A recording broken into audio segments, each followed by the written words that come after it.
Two-parter on the Pat Mayo Experience. We got Noonan and Conner up first for a quick Week 4 recap and a Monday Night Football player prop draft. We're going to turn that into the format for Mondays. And then, because I like one battle after another so much, Joey Wright from Football Guys is on to just talk about that. If you don't care about the movie or you don't want to be spoiled about the movie, you can tap out after Monday Night Football. But if you do want to see our thoughts on it, you can tune into that, all right? You can hit the time codes. The Pat Mayo Experience. Pat Mayo Experience. Pat Mayo Experience. Pat Mayo Experience.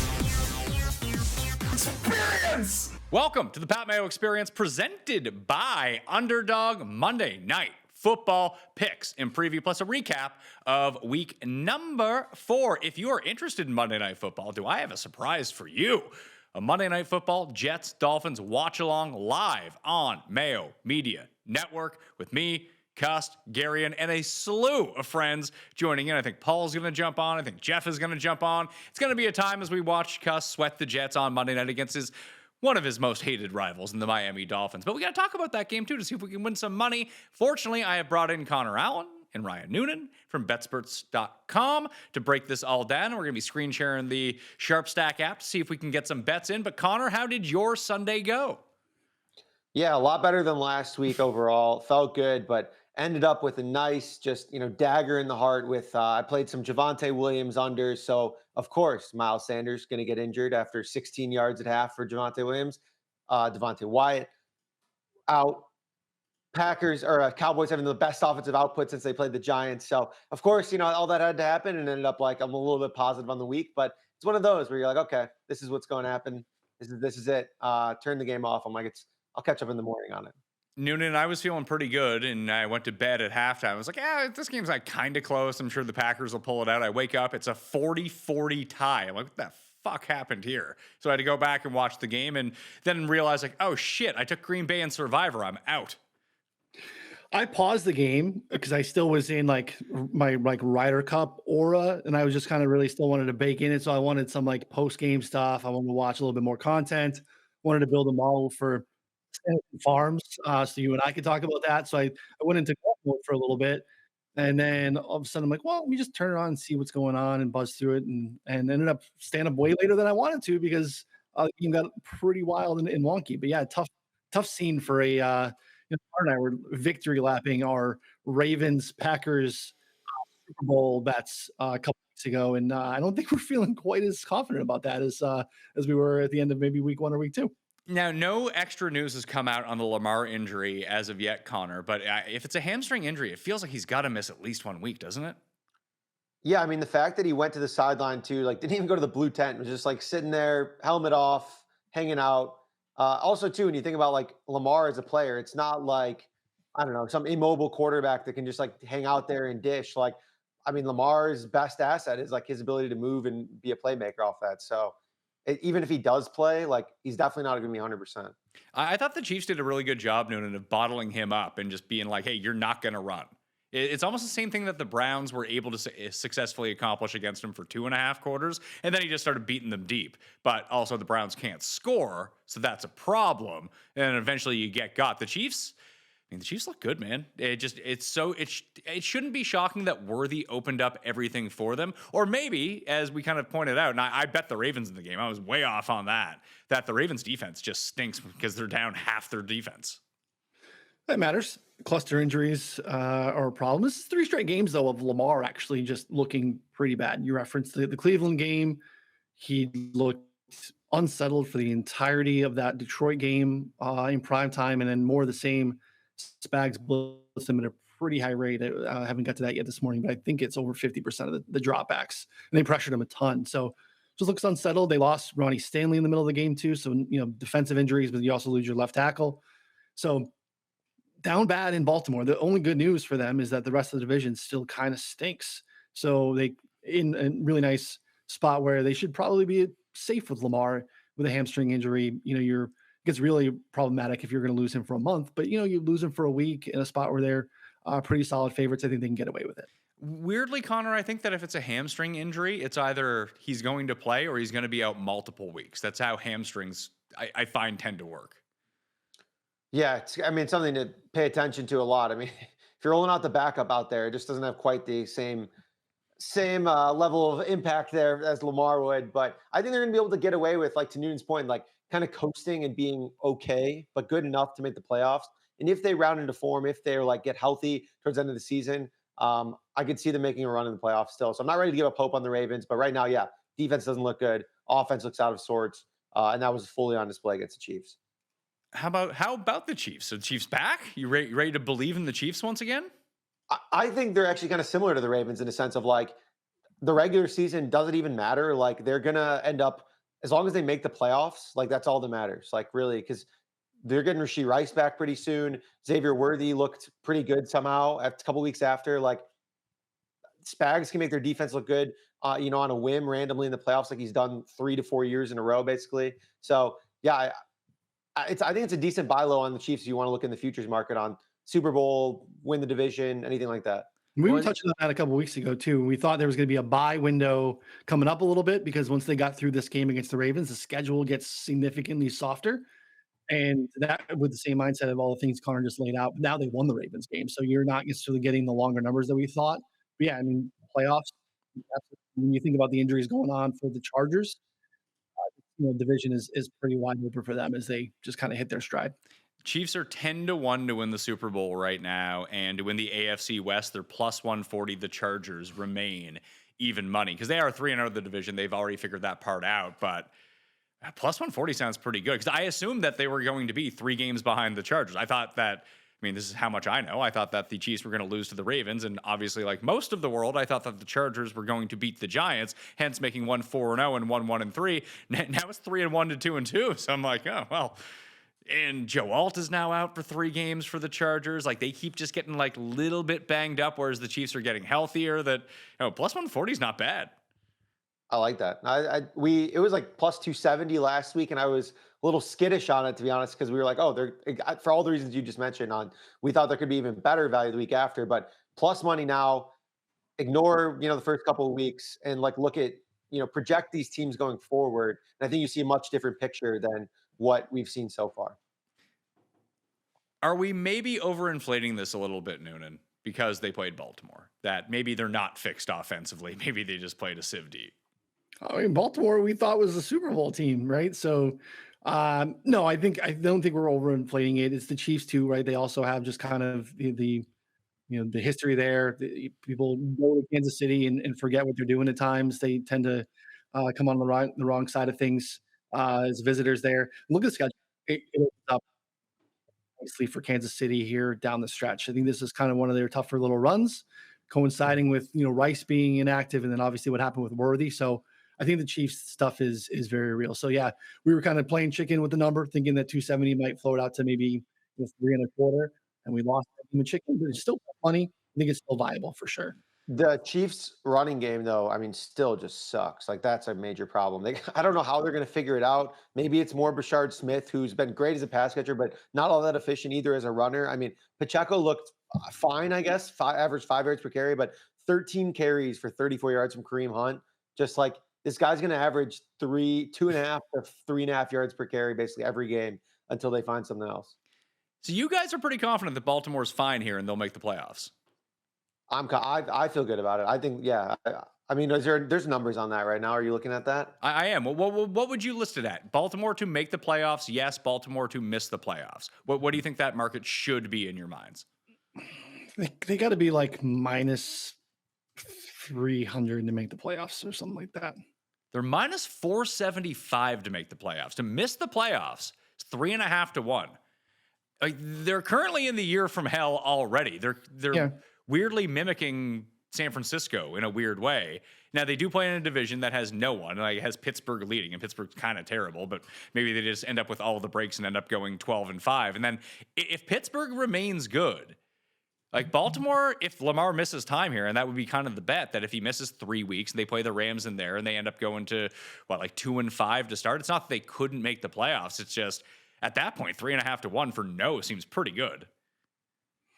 Look, I think Connor and I both picked. I know I picked the Steelers to make the playoffs. I thought that I thought the defense was going to be better. Defense hasn't been great.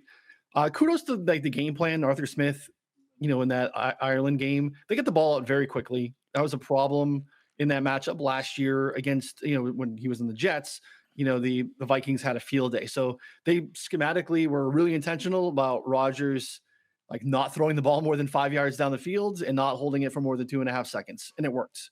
So at least they schemed up a win. So it's not like I think that the Steelers are necessarily a bad football team, but to win the division, I don't know. I think the infrastructure of the Ravens, I believe, as they get healthier too. I don't think that they have anything that looks like it's going to be season long or is going to carry into November. I think they'll find their footing, and they're so much better than they still have to play. They get the Browns and the Bengals, and I still think they're a playoff team. Yeah, Lamar. It all depends on Lamar. Like if he's missing 3+ weeks, then that obviously matters a ton. But like in hindsight, they played the Bills, Lions, Chiefs in 3 of the first week, and those are their 3 losses. Like they're 3 of the best teams in the league. I mean, they didn't look good in one of those games, but I think it's okay. Like they lost those games, and they didn't look good against the Browns for a half, but then ended up pulling it out. So lighter schedule ahead, lighter times ahead. They still play some good teams, but it all depends on Lamar. To your point.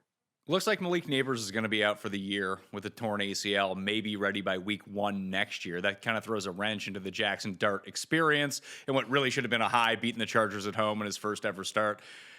I thought Dart looked okay. And I think you're going to want to have like Darius Slayton in fantasy now because they're going to throw to him 70 times down the field. Maybe he'll catch one. Who knows?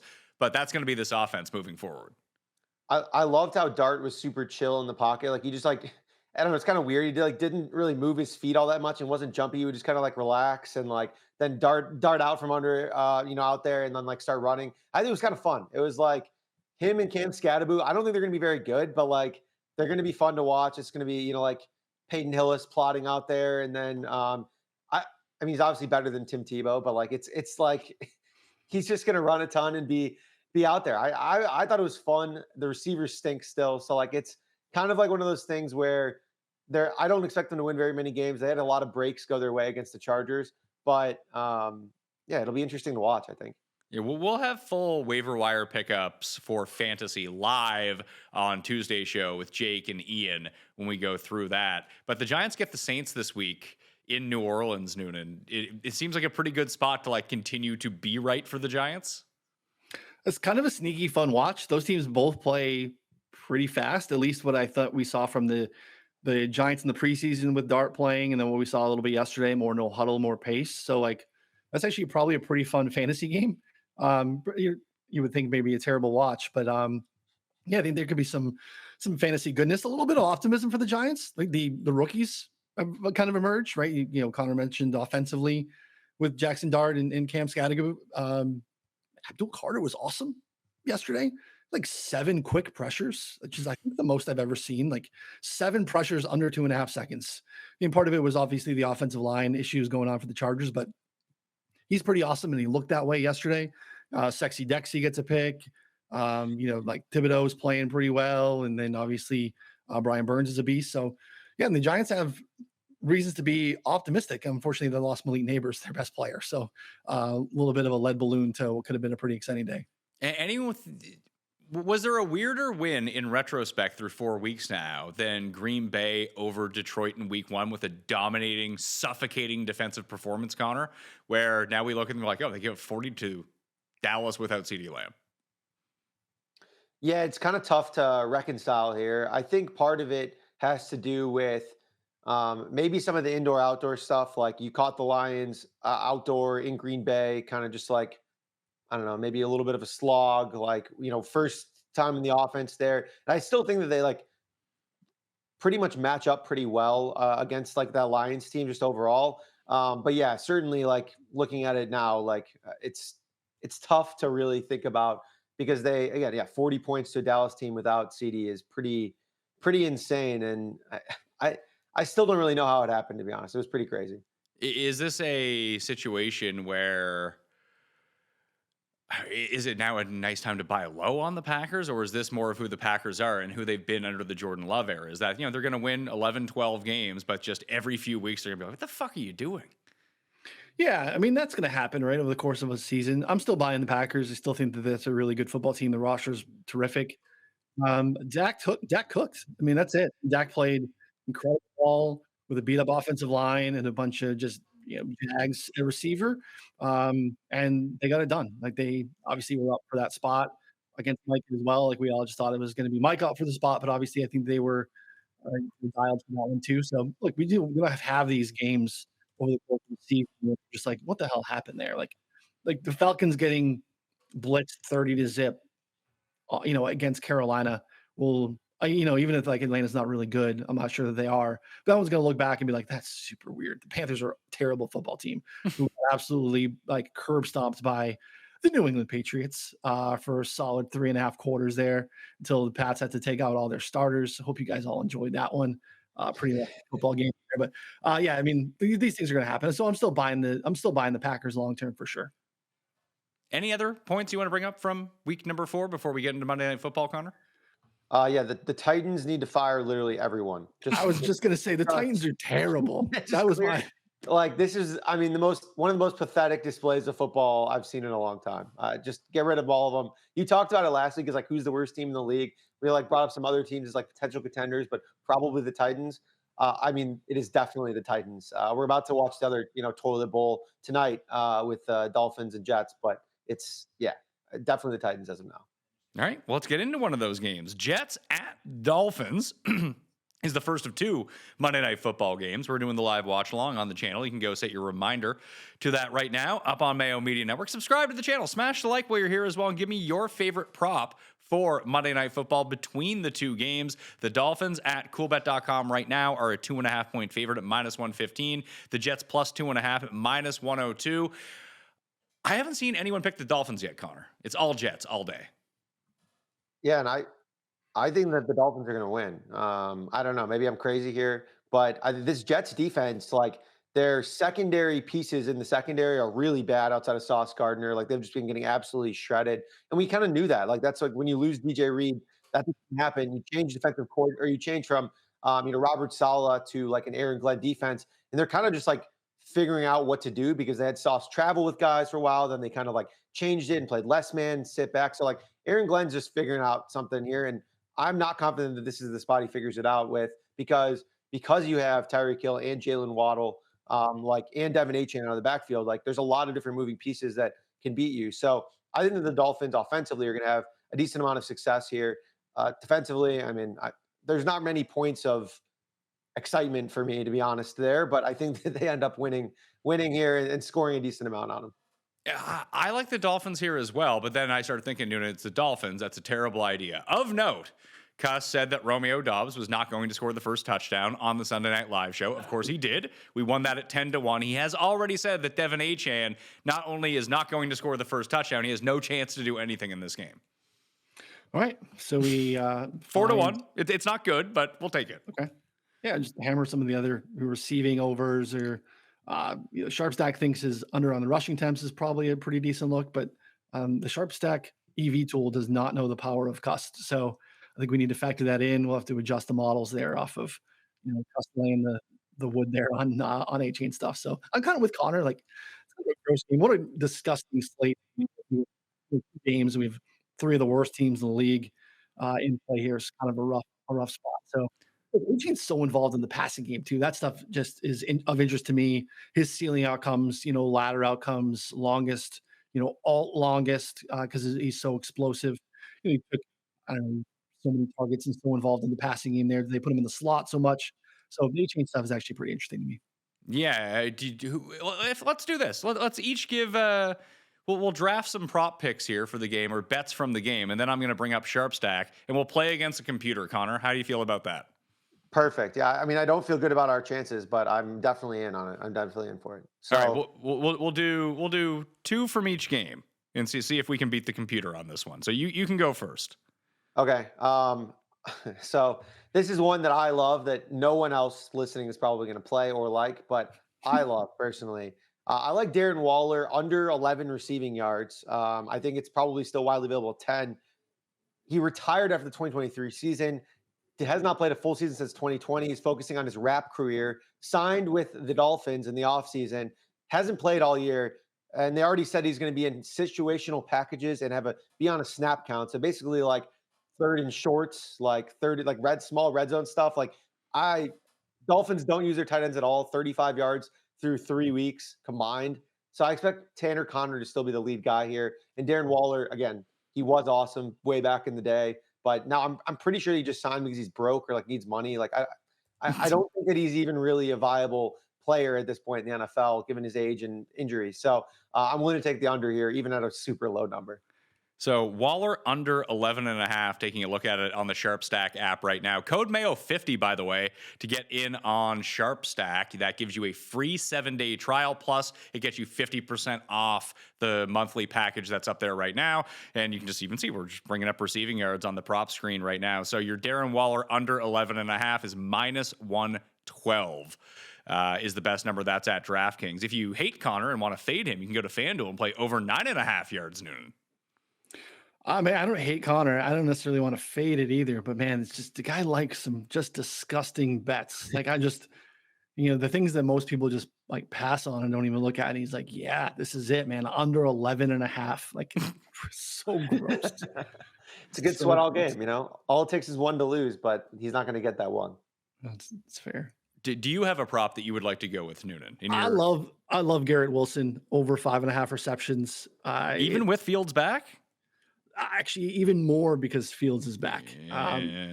Fields absolutely loves to lock in on his wide receiver one. It's kind of what he does. He made DJ Moore a king in Chicago for a little bit, got him a second contract because like the knock on him is his inability to process and move off of the first read, right? And guess who leads the league in first read target rate? Like 47%, Garrett Wilson against a really, really, really, really bad Miami secondary. So I love that at 5.5. I think you still get minus 120 on FanDuel as a decent number. If you can get down on ESPN bet, they seem to have a pretty good price there. So yeah, I actually think the field stuff helps him. Yeah, so I was looking at rushing attempts in this game and what are teams going to do? Like, how is this game going to be played out? Where's the pressure going to come from? I would guess that the pressure rates for both these teams, Connor, are pretty abysmal. Yeah, no, neither team can get pressure. I think the Dolphins blitz a lot, though. I think that they're like one of the highest blitz rate teams, but they just don't get pressure on it, which is like, a very bad sign. That's like a sign of a terrible team. So, Fields, if you send a blitz and you don't get pressure, like Fields is going to have a lot of room probably on like one or two plays. His longest rush is like 13.5. I thought that was pretty an interesting look.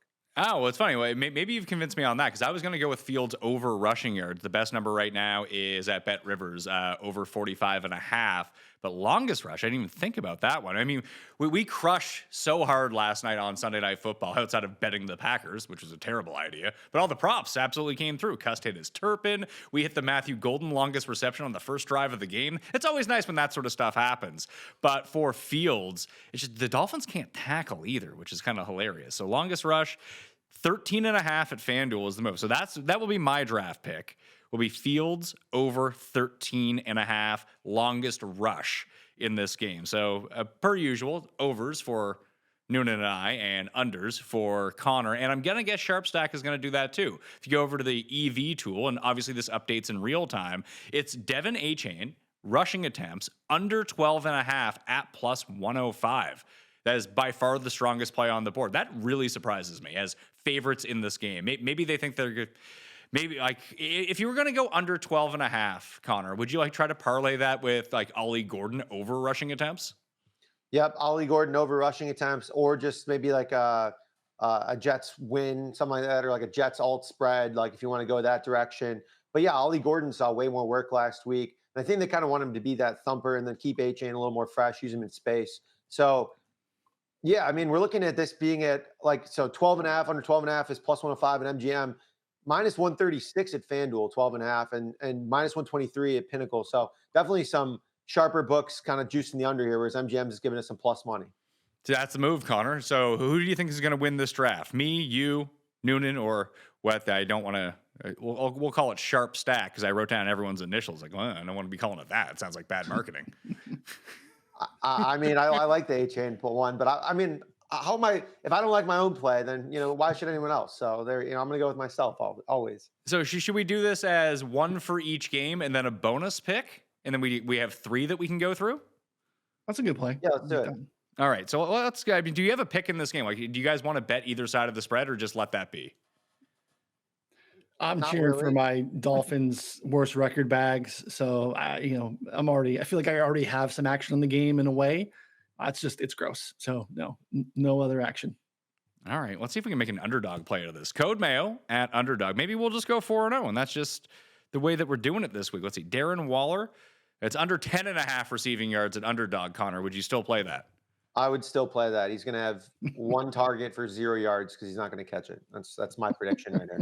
Yeah, you have to remember that Cust has been going on about how Darren Waller really, really sucks, and we're doing the live watch along. So I do have a friend who's already bet Darren Waller 2 touchdowns in this game for like 100 to 1. I'm not sure. I don't think I want to be on this side anymore. Should I lay off my action or where are we at here?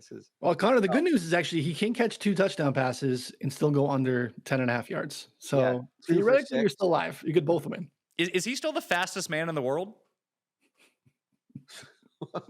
Because he was super fast. That used to be like his thing. Yeah, in like 2019, 2018 maybe. All right, so here's the underdog play. Fields, longest rush over 14.5. Darren Waller, lower than 10.5 receiving yards. Garrett Wilson, 5.5 receptions or more. And Achane, lower than 12.5 rushing attempts. $50 pays 529 at 10.5 to 1 on odds. Confirm that one. We are playing that one. There's an underdog play. Code Mayo will get you a bonus pick where you can double those odds, and any $5 pick and play for new members with Code Mayo earns you. But obviously, if you bet $5 on that one, it'd be 20 to 1, like $100, and you get a free $100 win or lose anyway. So it can be worth $200 off a $5 wager over at Underdog using Code Mayo right now. The next game is really just not intriguing whatsoever to me. Like, are you guys feeling Cincinnati at Denver? Because it feels like Denver should win by 1,000 points, but we saw some stupid stuff here. I might just bet the Bengals spread. You're gonna bet the Bengals. Okay. Yeah. Hey, it looks like there's some value on Novig, Bengals full game money line plus 390. I was thinking more like the 7.5, not the money line. But maybe it's worth a sprinkle. Who knows? I mean, 390 on Novig, it's 330 on Pinnacle. So decent price. That's your thing. It's stuck at 7.5 the entire week. I think it's just, Connor, no one's really sold on Denver all that much. They just look like crap.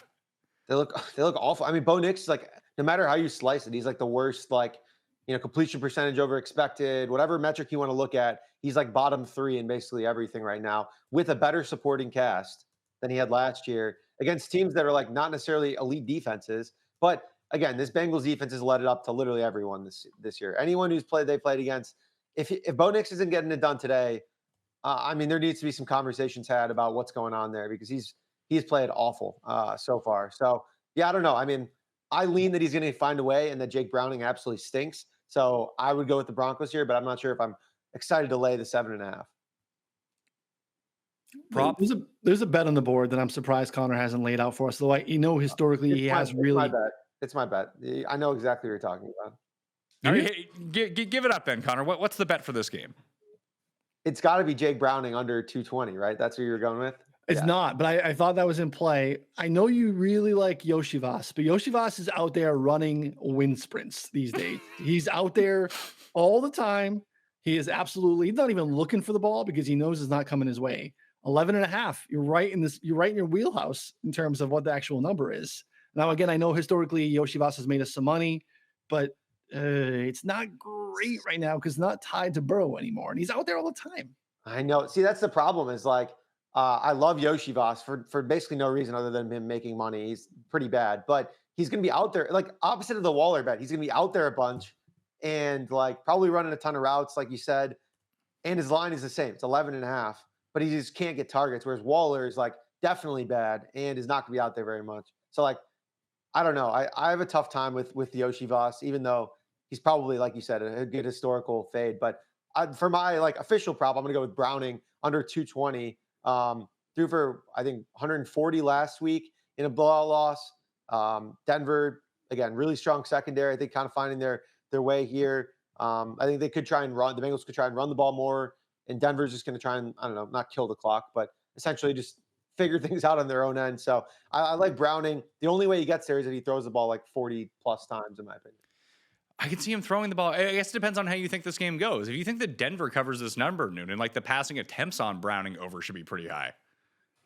Yeah, probably. I mean, I haven't looked at pace numbers here for these two teams necessarily, but I don't think there's anything that should be threatening just Cincinnati controlling the ball and having a ton of plays. So, yeah, I can get behind that. Just inefficiency, lack of plays. I mean, you think Denver, you like Denver in the spot. They also can control the ball here, which obviously keeps Browning on the sideline too and keeps his numbers down. So, yeah, I think there's some Browning unders just determining how you want to play it is probably. So, are there any tackle props from any of these games? I know they haven't been released yet, but is there anyone that you're eyeing? They're like, hey, that could be a good number. Yeah, there's one book that comes out a little bit early, really soft, hard to get anything down there. But if we can get this more widely available, Jordan Battle, safety for the Bengals.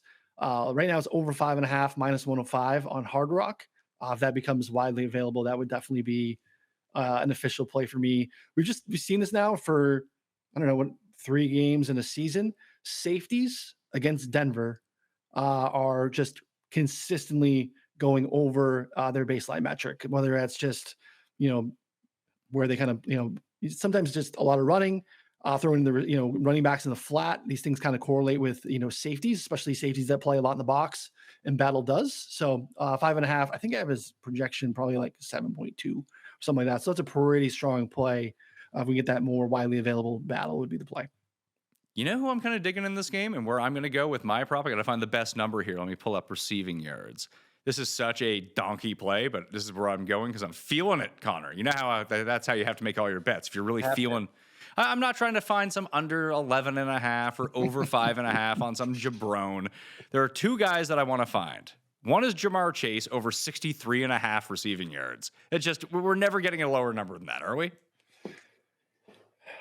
No, but I do you think Surtain follows him, Noonan? Because he kind of did last year. I don't care, You honestly. don't care. Okay. Like, it's not good. It's not optimal. But when I think about how they need to figure out something to get the ball into the hands of Jamar Chase as many times as possible. So if he gets 13 targets in this game, even if 7 of them are those like bubble screens, he'll break one of them for 20 yards. He does every game. Yeah, I guess that makes sense. There's gonna be a lot of volume. It's the lowest number that you're gonna get. Yeah, like anything 64. I don't even know. Has there been a lower number? Probably maybe one of the Browning starts before, I would guess, right? Yeah, the starts with Browning were not great. I went and looked back at that this week. So surprised. I think he had one huge game against Jacksonville where he caught like 14 of 15 targets, and the rest of it was pretty terrible. But I mean, bet on talent. We're gonna watch the game anyway. I get it. If nothing else jumps out at you, it's a good football player. And 64.5 is a pretty low bar for him. So you guys just basically, you can say, Mayo, your pick sucks. Like, it sounds like the tone in your voice is what that sounds like. You can say it. It's okay. I won't be offended. Sometimes we get in these spots where like, we're thinking about Jamar Chase, but then you remember like, receiver is really, he needs the line to protect the quarterback, and then the quarterback actually has to land the plane. And we haven't seen a lot of plane landing. This is like, I don't know, whatever Denzel was in that movie where he was wasted all the time. That feels Flight. like Flight. Jake Browning is Denzel in Flight these days. I mean, maybe he's a real Sully Sullenberger. Who knows? Yeah, Did at least crash in the water. Yeah, At least, he did land in the water, but yeah, it's not like they got to the destination, right? Like, I like to have no-name pilots. The guy that just landed the plane, I have no idea who he was because he did his job. You can also. Go ahead. Yeah, I was gonna say you can tell yourself too. So like when Jamar Chase has like 2 targets at halftime, you can be like, how are they not getting the best player on the team the ball? That's crazy. It's ridiculous. You're betting on some jabroni. You're like, okay, yeah, it makes sense. They're not throwing the ball to Andre Yoshivas, even though his prop's like 10 yards, So you can tell yourself a better story there for sure. Okay, so maybe you've talked me off of that one. Maybe I'll use that as my third one. I'm going to go with Troy Franklin over 41.5 receiving yards. That's available at Hard Rock right now. That is the play that I'm going to take. I'd probably play it up to 43. I mean, most places have it at 41 or 42. Like BetMGM has it at 41.5. It's 43.5 at like Pinnacle and FanDuel. So I'll take the 41.5, best number on the board, but that's what I like to do here. Mims is already banged up a little bit coming into the week, and it felt like they still wanted to get Franklin involved last week. It just didn't materialize because Bo Nix couldn't hit him in the chest with a pass. Hopefully against this defense, that works out. I like the Franklin look. I know the EV tool thinks there's some options where it's a decent under look. He's out there a ton. He's running a bunch of slot snaps. I don't know if it's either, I like the over 41.5 is a really nice number. I was also considering longest reception too, because they do take some shots with him down the field at like 19.5. So I will co-sign and I hope you can hear it in my tone that I am with you on the Troy Franklin play. So, Connor, we go over to Sharp Stack and take a look at like what the best EV is. Do you know what's no longer the best EV on the board? What are we looking at? The A chain under carries has moved. It's gone from the best to the 10th best now in real time because the odds got flipped from plus 106 to minus 110. We lost 16 cents in 13 minutes. I mean, this is what happens. Things move fast here. Like you can just like jam a bunch of stuff that's moving. Makes it tough to tout, but I mean, it's like the users are getting this, real time and seeing like, all right, well, it's moving here, it's moving fast, and you could probably jam all these at the top of the board right now. Code Mayo50 to get the free week, and then you get 50% off everything. So you need to give us your pick, Noonan, for this game. Is it Battle Zone? Arnaz Battle's brother? Yeah, Jordan Battle over 5.5 tackles and assists. The other one was going to be Troy Franklin, actually. So I was going to go longest reception, but I can co-sign the 41.5. So I don't know what the underdog number is, but yeah, we'll go Jordan Battle to mix it into. I'm not sure if that's posted there. It might be. Yeah, you know what? Let's see. They might bring up. Do you remember Arnaz Battle? Yeah. So he had a website called battlezone.com, and it was amazing. He was like the only player in like 2008 to have his own personal website. He was a Niners, I think he was a Notre Dame player, and he was like a kind of gadget player for the 49ers. It was battlezone.com. It was awesome. That's amazing. Yeah, Jordan Battle. It's actually even money. 5.5 tackles and assists on underdog right now. Love it. So let's mix in a little same gamer here. So if the first one gets blown up first, we got Troy Franklin, 43.5 receiving yards. You had, so you're going to go with Browning, 220.5 under? Yep, let's ride. All right, Browning, 220 under. That's 219. Is that still acceptable to you? You're losing a yard here. I hate to see it, but yeah, I'll take it.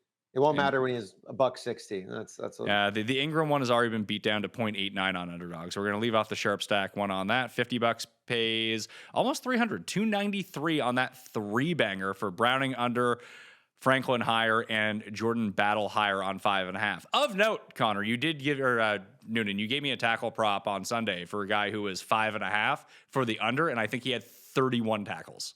17 tackles, Pat? The most that anyone's had in any game all season long. I think I ruined Connor's weekend because I was telling Connor about it on like Friday or Saturday. I'm like, Connor, we have a situation here where this guy might play 30% of the snaps. He's been like uber efficient on his per snap basis, but I thought he might get like absolutely benched. And I wasn't even watching the game because I didn't put it in my quad box and I had the Ryder Cup on the other TV. And Connor texts me like, is he playing every snap? And I'm like, oh no, what happens? And I look and he's already got 4 tackles in the first quarter. And he finished with 17 tackles. So, look, it's just, to me, it's a lesson. Never take an under. Oh no, that's the lesson. Oh man. Breaks my heart. Yeah, I did lose the bag on Cedric Gray. Whatever. Listen, at least it was a mercy kill. It was over immediately. Over. Yeah. And what kind of degenerate would you need to be if you had Tennessee Houston in your quad box of early games? Yeah, you got to be like a big fan of one of those teams. Let's say you're a big fan of Tennessee. You want to watch that shit? No thanks. No, it was awful. I mean, I love the quote from Cam Ward, like, keep it a buck, we're ass. I mean, that's just like, I'm going to find ways to use that. I'm 45. I probably shouldn't use that a lot. It doesn't sound super cool. But I'm just going to tell my 17-year-old son, like, hey, for keeping a buck, you've been asked the last week or so. I'm trying to find team props. This is what I want to try to find. Total sacks for the Broncos. 3.5 minus 25 will be my alternate prop. Yeah. Where is that? What book is that? That's at Bet365. It's minus 120. Yeah, I like that. I wish that was more widely available where team sack bets could, because there are times where it's like, yeah, I love this matchup. We just don't know how to bet it and who the right play is. But yeah, that's a pretty good look. So yeah, Denver over 3.5 sacks, Connor, is going to be my final prop. How about you? This is our bonus prop territory, right? Yeah. Let's see here. It can be from either game or just the last game. It can be any of the games that you would like. All right, I'm gonna go with. It's kind of I don't know, could be interesting. Mason Taylor over is like 21.5. It moved mid-show again. It was like 19, 18 when we walked in here. But 20.5, 21.5 is fine. Like, this guy's playing a ton. The Dolphins have been really bad against tight ends, let up like 76 to Warren, which, again, Tyler Warren's just a stud. But, I think they let up like 50 plus in another game. They let up 4 tight ends that have 20 plus yards already in 3 weeks. So it was something I was considering. I mean, obviously, just like attaching yourself to an over with Justin Fields that's not named Garrett Wilson is always basically sketchy. But, I mean, the matchup is there. He plays a lot. The number's low. So, like, it checks a lot of the boxes that I would normally look for in, like, kind of one of these, like, low overs. Yeah, 19.5 at Bookmaker still has it, so I'll give that one to you. Noonan, one more bonus prop. First game, Quinnen Williams on the Jets to get a sack. Looking at 365, it's plus 150. I don't know the young gentleman's name, the rookie guard for the Dolphins. I will absolutely, I mean, I know what it is, but I'll butcher it. He's been terrible, like comfortably by far the worst pass blocking offensive lineman in the league. I think Quinnen Williams still has some juice coming up the middle, get a lot of pressure there on Tua. So Quinnen Williams plus 150 to get a sack. And again, be careful with that. That is over a quarter of a sack. So if he like gets a half sack with a teammate, he still catches for us. The books that line over half sacks, I'd be a little bit more careful and watch them. You'll see, you'll get a better price, but he needs to get, credit for the full sack. So I like the DraftKings, FanDuel 365. They're basically over a quarter of a sack. So it's over a quarter of a sack plus what? Plus 150. Plus 150. So the next best sharp stack value in real time, I was looking at the ARB screen where we're here. There is some ARB that you can have. It's not a lot in these games. You can go over under for basically 10 cents on each side if you have Profit X. And oh no, there's a new one that just popped up. Logan Wilson, tackles and assists. Profit X and Fanatics over 8.5 tackles is plus 148. Under 8.5 tackles at Fanatics is minus 135. So there's a 70-cent difference in there right now. So the best EV in real time, Braylon Allen rushing yards under 21.5 for the Jets. That is the sharp stack third pick. So our picks, mine are going to be for one from each game and a bonus. I got Fields over 13.5 longest rush, Troy Franklin over 41.5 receiving yards, and Denver over 3.5 sacks as a team total. Connor, you have Waller under 11.5 sacks. You have Browning under 220.5 passing yards. And let's see here. You have Mason Taylor over 19.5 receiving yards. Do I have that right? Yep. It's beautiful. And for you, Connor, you have Garrett Wilson over 5.5 receptions. Not Arnez battle, other battle, Jordan battle, 5.5 over tackles and assists. And then Quinnen Williams over a quarter sack at plus 150. Sharp stack. Again, Mayo 50 at sharp stack gets you a it gets you a free week, 7-day trial. Then you can see if you like it or not, but it also gets you 50% off the monthly plan, 4for4.com/Mayo. You can find that right now. It has Achane under 12.5 rushing attempts at plus 106, but that number is now gone. Evan Ingram under 2.5 receptions at minus 112, and then Braylon Allen under 21, or not under 21, under 21.5 yards, minus 112 are the three picks from there. Thanks for doing this, guys. I like this new format. I like this moving forward. Quick recap, into the games, draft some props. That's the move. Yeah, probably makes sense. I mean, plus we get to look back and see when all of us went, I don't know, 2-1, and then Sharp Stack went 3-0. We can, compare notes after. Listen, it's a good play, and we will recap the records of this for at least 2 weeks until we're all 0-6, and then we'll just stop talking about it. That's the way to do it. Transparency until it gets a little too hot in the kitchen, and then just keep it moving, keep it fun. We're light. We're not professional bettors, Pat. It's true, but I do like to bet. I would like to not lose all my money. That would be nice. No, I know. That's why I compared I came up with like 8 props this week that I bet on my own, and I compared them with the 8 top ones on even Sunday morning from Sharp Stack. Sharp Stack went 6-2. I went 4-4.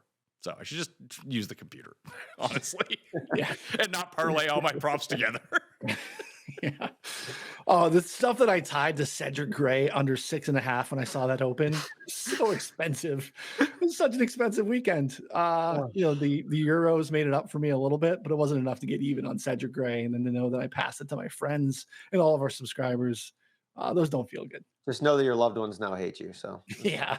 Yeah. 17 tackles. I mean, the most anyone's had in a game all year. Yeah. it's rough. If you're looking to lose more money, then you can check out the Sanderson Farms Picks and Bet Show that Noonan and I did. That's already on the pod feed and out on Mayo Media Network right now over at Betsperts Golf. I'll have a column up there. Min Woo Lee and Matt Wallace for me were the two opening bets, 27-1 and 40-1. But if you watch the Ryder Cups Picks and Bet Show, you should have a lot of money in your account because I absolutely cleaned up at the Ryder Cup. So, I got a little bit of money to give back. And we did a 10-1 on Sunday Night Football. That's always helpful. Made up for a lot of Packers money line, or not Packers money line, Packers -6.5, Packers alt 10.5 lines that I stupidly bet on. But a 10-1 hit is really going to come through for us. You can check out Connor and Ryan at Betsperts.com and at 4for4. Once again, code Mayo50 get you a free week and 50% off all of the tools over there. I recommend the Sharp Stack tool because that gets you the DFS, the season long, and the Discord, everything in between for that one premium package. That'll do it for NFL for right now. Coming up, Joey Wright from the Football Guys, but we're not talking football. We're talking movies. One Battle After Another came out on Friday. We both saw it. We both want to talk about it. So if you want to tap out here, I get it. Or if you're just joining us because that's all you care about, hi, we're going to get into this right after this. Johnnie Walker, a brand synonymous with the game of golf for over a century, is bringing bold energy to golf's fiercest stage and ultimate rivalry with the Spirit of the Cup, a fan-first program that celebrates national pride, fandom, and the relentless spirit of competition. The program invites a new generation of fans to experience golf through modern rituals, bold collaborations, and culture-forward experiences. Leading into the tournament weekend, Johnnie Walker will bring the Spirit of the Cup tour to the streets of New York City from Wednesday, September 24th through Sunday, September 28th. As a part of Johnnie Walker's commitment to making golf straight up more fun, the experience is open to the public, offering golf lovers and inspiring golfers to chip their way to glory while sipping signature Johnnie Walker cocktails. Drink responsibly. All right, enough of football, although we are bringing in Joey Wright from Football Guys. We are not talking football. We're talking One Battle After Another. I need someone to talk about this with. It came out this weekend. It is now the overwhelming favorite to win Best Picture at the Oscars. -165, although I guess Hammett is at 3-1 now. Probably some good value on that. But I'm not concerned about whether it wins Oscars or not. Even if it just picks up a Best Director Oscar, I would be pretty happy for P.T. Anderson. I am a big PTA fan. So are you. You saw the movie. I saw it in IMAX on Thursday night because I live in a wonky time zone where I can go see it because the movie actually goes over into Friday. So I left the theater Thursday. I gave up on Seahawks Cardinals to go watch the movie. I think that was a good choice. It's a choice I wish I would have made because a lot of my friends and fellow film buddies saw it before I did, and I had to put them all on silence for about 12 hours until I finally got to see it, and then we could all discuss it.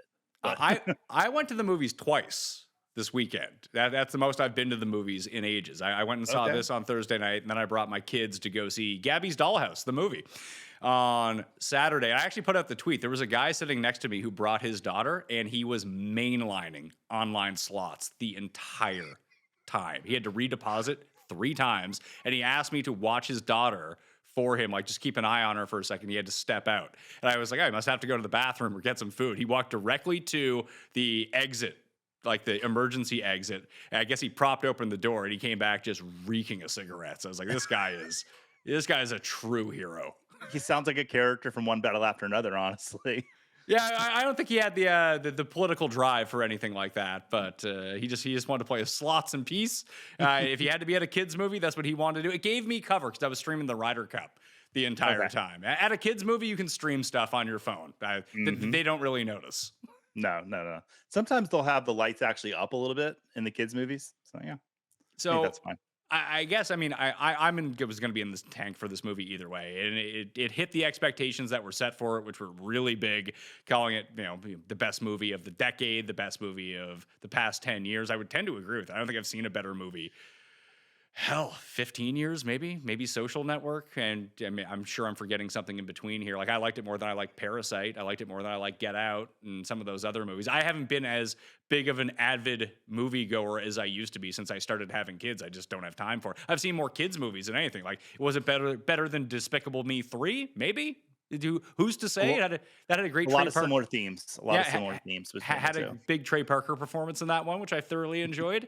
But the two comps immediately that came to mind, despite the fact that thematically they have nothing in common with one another, and I mean, just at all. But the two movies that popped into my mind immediately were Apocalypto, which is one of my 10 favorite movies, and Mad Max Fury Road was the other one. That once the movie gets going, it doesn't stop. It's just this forward propulsion the entire time that, despite the fact that it was a 2 hour and 45-minute movie, it did not feel like that. And that's what I said to my wife when I got home. I was like, "Hun, like I know it says 2:45. I feel like I was there 90 minutes max. Like it just did not stop in the greatest way possible." And we'll spoil. Listen, we'll give a spoiler alert here. We're going to talk about the movie. Just straight up, if you had to rank it against PTA's other movies, where would you have it? Because I feel like I have it firmly slotted. I need to see it a few more times to see where it really falls.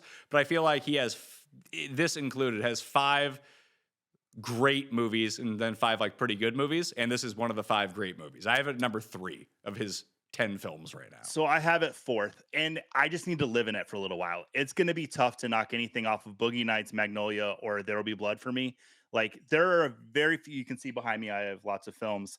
There's only a few directors that have a spot on the shelf where they're just in chronological order, and he is one of them.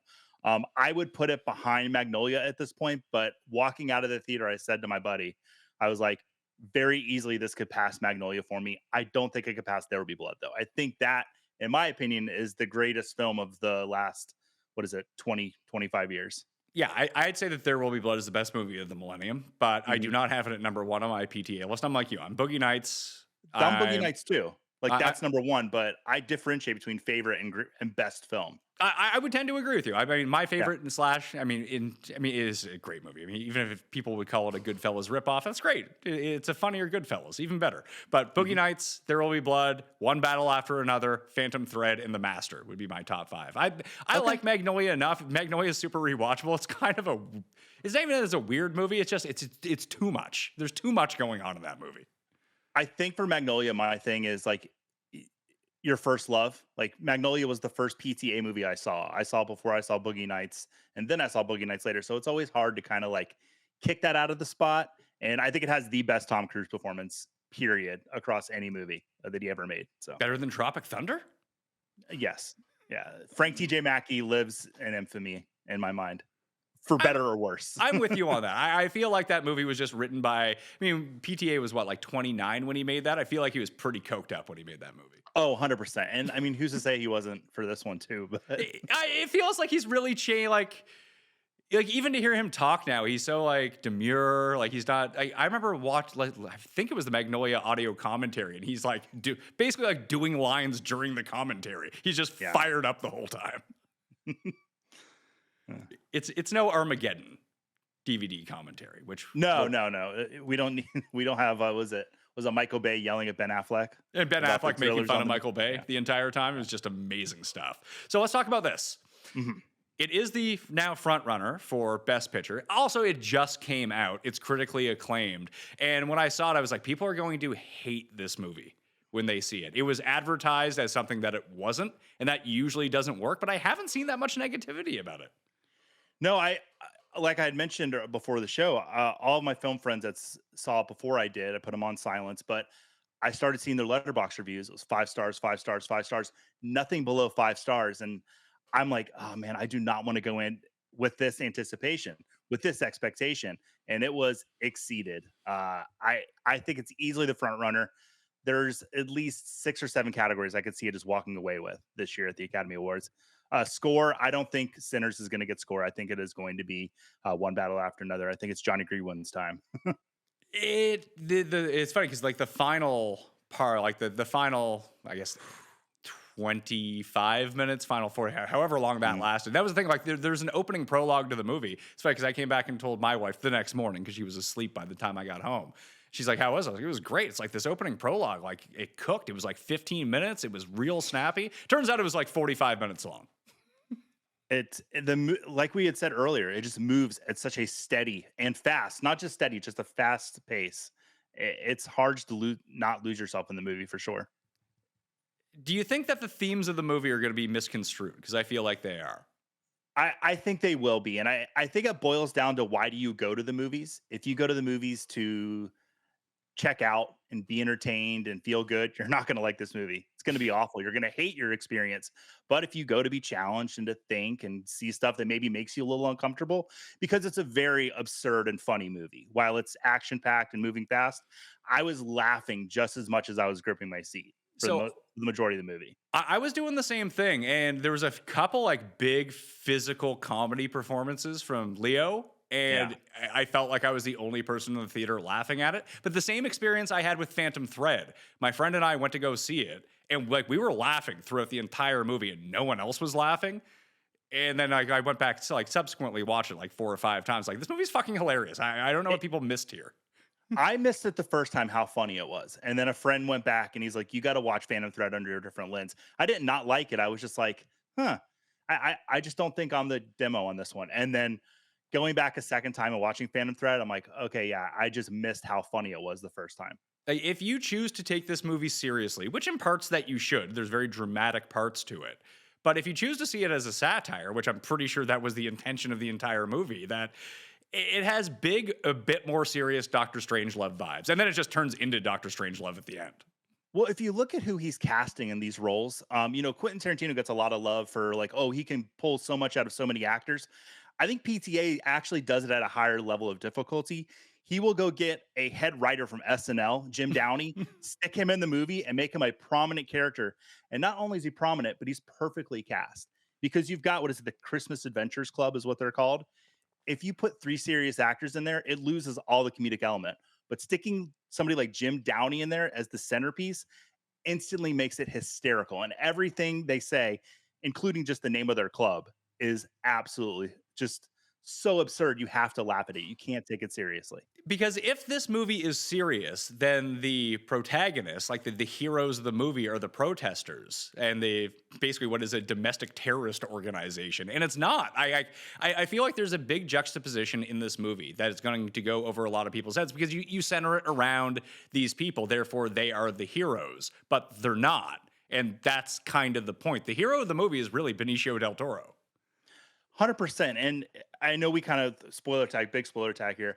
What I did think was funny was, Benicio del Toro was cool as a cucumber the entire movie, while and I apologize for saying this, all the white people were freaking out in the movie at all and every moment. But Benicio del Toro was walking through the hallway, a couple small beers, like so many great lines, but he never loses his cool.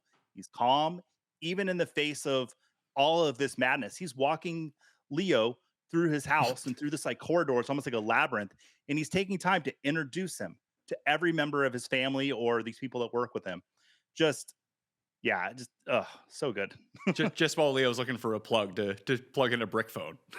Yeah, that too.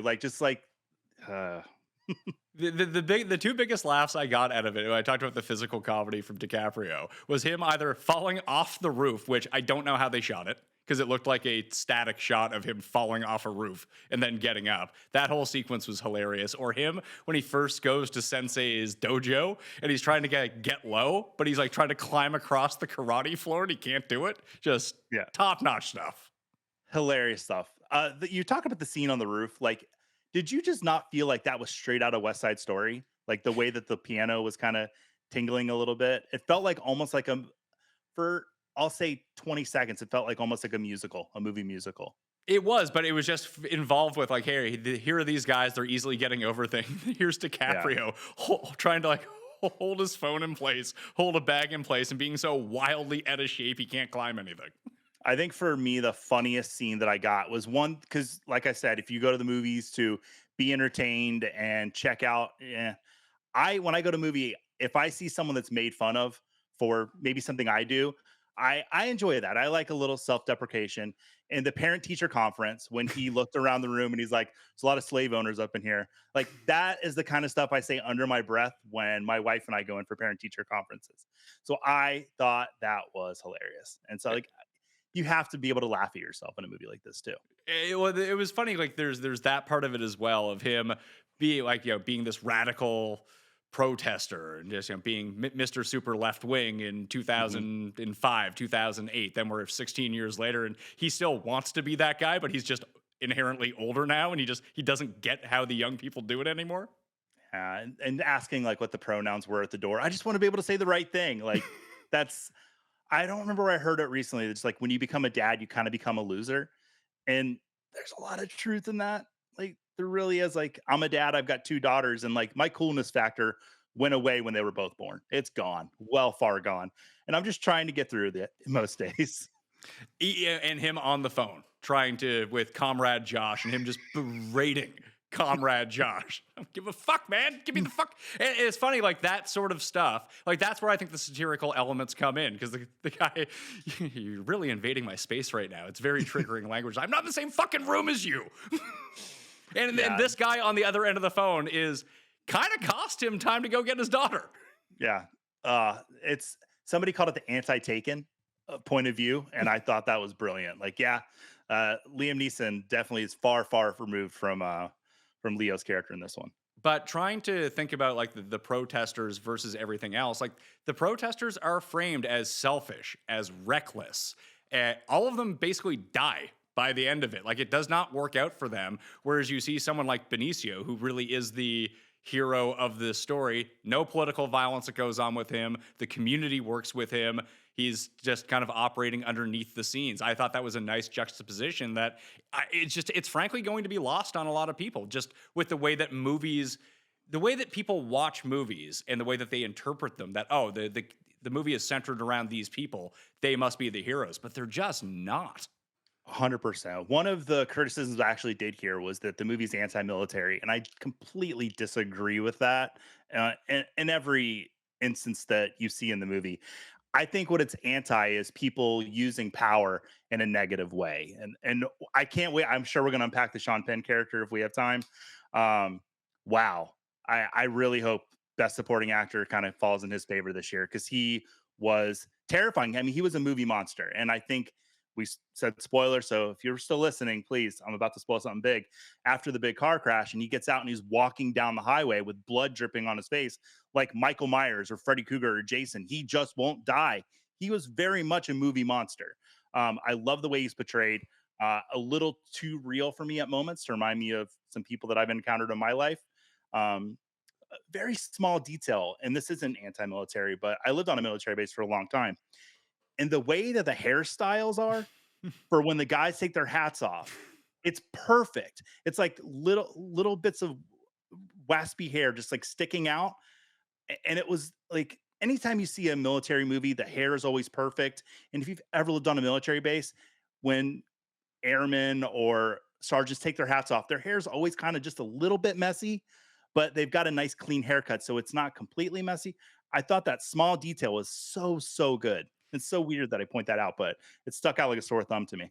I think you're right. I don't think it's not anti-military, and if you choose to see the protest group like I do, is that it's an anti-power movie. Like even these people that are running the protest group, like they let their power go to their head, and they detrimentally affect everyone else underneath of them. That it just screws up everyone's life. Like it's really a resistance against power type of movie, rather than one side being good and one side being bad. Everyone's just kind of bad.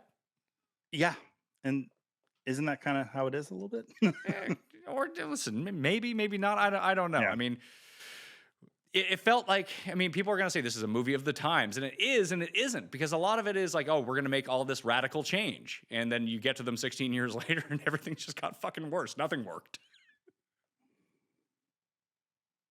I thought that was kind of interesting to think about, and just kind of goes to it. I mean, there's some, like the father-daughter stuff is really good in the movie. Yeah. The family stuff is really good in the movie. So there are sweet spots of PTA movies, and you see that in all of them. But there is a sort of nihilism that does go through his like all of his movies, that is just always there. Well, I mean, we talked about Boogie Nights a little bit beforehand, and I mean, that's what for Boogie Nights has always been a movie for me, about finding your family when you don't really have family. And this movie's kind of about that too. Like, you have this radical group that has kind of made a little family for themselves, and they carry on years later, and they find that while they're still apart, they're still connected. And the movie is, and at the ending, it probably has the sweetest moment, I think, maybe in any PTA movie with the letter. That's a very, very sweet scene. But even just like with the phone stuff with the dad and daughter, like as a girl dad, like I connected to that a lot. Let's unpack the Sean Penn stuff for a second, because like you say, he's a Michael Myers type figure, but he's also like weirdly the comedic element of the movie at the same time, which I Oh, don't think 100%. I have ever seen pulled off in that way. Yeah. Why's your shirt so tight today, Pat? I don't know if I want to get like YouTube strike based on what he said, but like just No, I'm the kidding. manifested insecurity that he has over everything. And like the later you get in time, like the more facial twitches he has trying to keep this all in. It's top notch. It's funny because he has the showy performance. And I told my buddy who went to go see it as well this weekend that, he's going to be the front runner for best supporting actor. It's an amazing performance. I think you can make a very compelling case that Benicio del Toro should actually be the better performance in this movie. Yeah, 100%. But Benicio del Toro is not chewing on the corners of the screen. Like that movie was in 70 millimeter, and I think Sean Penn took about 5 of the millimeters off the corners. Like he was just anytime. It's so funny. I saw someone share an image of like all these like Marvel and action movies on 70 millimeter, and it's like these crazy sequences. And for PTA, it's just Sean Penn as big as he can possibly get his forehead. And it's like, what are you going to do with the film that you have? Well, what do you think the best sequence in the movie was? Would you have the end? It's hard not to. I have seen chase scenes on a highway 100 times. I have never seen it done that way. The way that they use the rolling hills, and to the effect, it almost made you like a little sick in your stomach, like you're sitting in a car. I think it might be one of the enduring shots of his entire filmography. It really felt special. And that's the only thing I was kind of prompted to, as I had seen on social media, like people just showing one still, like this scene stuck in my memory forever. And so I kind of bookmarked that in my head. But when it came up, it didn't disappoint. And I knew what was going to happen, but I have just never seen it shot and built in that way. It was absolutely gorgeous. Were you surprised it got a happy-ish ending? I was. I mean, there is a moment where you wonder, did PTA want her to pull the trigger? Yeah. When she's yelling at Leo. And I think it would have ended up being entirely too bleak.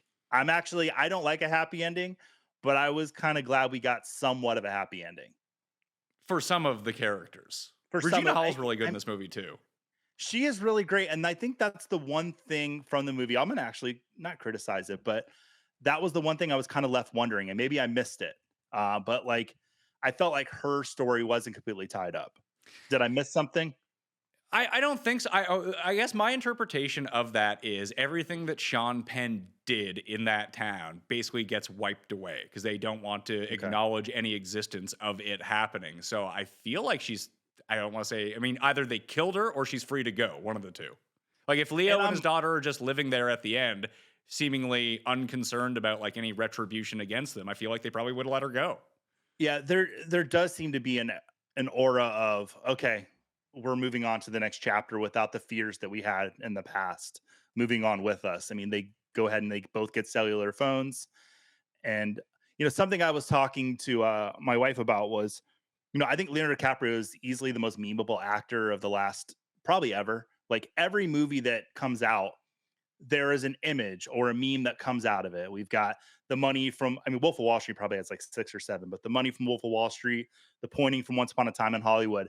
And I found myself wondering in the very few moments where there was like a brief moment of pause of like, where's the memeable moment going to be from this? And it seems like it's the phone, like taking a selfie or not being able to remember the password. It seems like those are the two front runners where I've seen mentioned a lot lately. There's just a great throwaway joke too when they're trying to get the password from. They keep asking him what is the time, and then he starts repeating it. The Benicio just pops around, like looks at his watch, like it's 8:15. It's 8:15. See, I loved that. That's how you interpreted it, because from just kind of keeping my mind open throughout the movie, I was wondering at every turn, like, is he going to turn? Yeah, does he know everything? And I like how they kept me guessing, because I interpreted the 8:15 as he knew what the password was. That's how I interpret it. So I like hearing that you said, oh yeah, just 8:15. He probably looked at his watch and I missed that, but I actually think he looked at the microwave clock, but I can see where you're at with that. But I was just thinking about it in retrospect. Like I thought it was funny at the time, and then my mind went to where your mind went. But then when I heard what the actual answer was, like, oh, that wasn't even close to what Benicio said. yeah. So, oh man, have we got? I have a little checklist of all the things. I think I've mentioned the Winding Road Shot, Jim Downey, Girl Dad, PTA, West Side Story, and Christmas Adventures Club. Christmas Adventurers Club is the most Doctor Strangelove thing about this movie. Except for at the end, Sean Penn saying that he got reverse raped and that she was a semen demon. So that phrase, semen demon, has the people that come into your Twitters and try to send you messages, they're no longer porn bots. They are now, as we have said, semen demons. Oh, that's what we're referred to them as. They're the Christmas Adventures Club. I would love to see PTA's little storyboard of all the names they rejected, because that wasn't the first one out the gate. Like, I want to know what the other ones were, because I'm sure they were just as funny. Is that part not in the Pynchon novel? It very well could. Is it Vineland? Is the Pynchon novel? Yeah, I mean, I've not read it, so if that's not going to be for me. See, I say the same thing, and people, judge me for it. Like, oh, they're going to make a movie. Like, I don't really know if I want to read the book. I don't care to read the book. I'll just watch the movie. It's fine. I guess the book takes place in like the Reagan era. So like he completely like picked it up and moved it somewhere else. So yeah. Oh, my producer has a question for you. Okay. I'm not a huge. It's a question for you actually. Does it make the wall? Depends on what the poster looks like. I have some movies behind me on the wall that aren't necessarily my favorite movies. I just really like the poster that came with them, and they fit the colorful scheme that I'm trying to see now. What do I have behind me here that would fit that? 007. Like, I don't love True Romance. That's up there. It's fine. You can't take down Hot Rod, because then no one will know you like to party if you take it down. And they'll know that. I do love Hot Rod. Like, Major League is up there. I love Major League, but I wouldn't call it like one of my favorite movies ever. Like, when was the last time you changed one of those posters? You can't change them. They're glued on for life. Yeah, fair enough. It also fell over one time and broke one of the cameras. So. Oh wow, it's a tough scene for me. The ones I have at home are like more my speed. The ones at my home studio that are behind me, like I have Battle Royale up there, just like Ex Machina is up there, just like smaller like that. I just have such a soft spot in my heart for those like 2000 to 2020, 2012 movies, Joey, that are like the type of movies that we don't get anymore, or they're just streamers now that I just don't see. That those mid-tier movies that were expected to make like 30 million at the box office and that was going to be okay. They just don't make those movies anymore. No. And that's what this movie would have been if Leo wasn't in it and they didn't give him like 200 million bucks. Yeah, and I've seen one of the criticisms I have seen is people saying, "Oh, well, it's not going to make back what it." And I think it actually has a chance to make 130 million to recoup, but like that's not what PTA movies are. They're not there to break the box office. No, but if we want to get more of his movies at this scale, you want it to make money, because if this 100%. One doesn't make money, he's back to making movies for 17 million bucks again. Yeah, which we don't want. I want to see him get a full arsenal, because he likes to use it. Now that we know that, it didn't open very well. Put it that way. No, it didn't. I think it was like 22 million. 22 million. It was domestic. Did it make some overseas though too? It made 26 overseas. It's almost up to 50 total after the opening weekend. All right. Well, I mean, it gets a good awards push. AMC, Nicole Kidman will get butts and seats to see it, right? Maybe we'll see on this front. Was there anyone else that you wanted to mention from this movie, like to give a special shout out? I thought Willow was good. Mm-hmm. I kind of mentioned just the way that he casts people. Throwing Alana Haim back in there, I thought was fun for just very short while. And then was it Tiana Taylor? Is that her name? Yeah.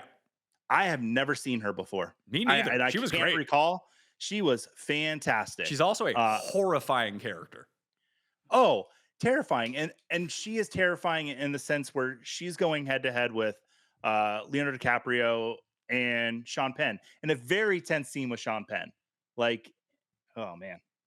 Yeah, they seem to be the ones that stick out for me. I think we covered everybody. Sean Penn it's a Leo movie, but in the way that There'll Be Blood is kind of, oh my God, I can't believe I just spaced on his name. Paul Dano? No, they're not There Will Be Blood. No Country for Old Men, I meant to say.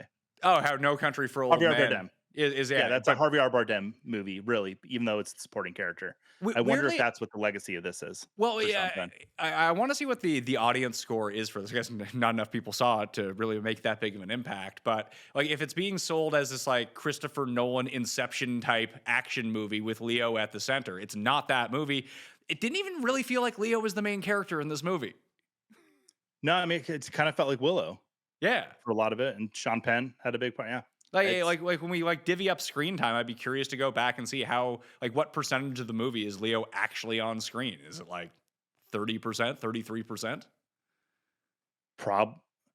I would say a little bit more. I mean, he does feel like he's part of every shot if he's not the main focus of it, though. Maybe.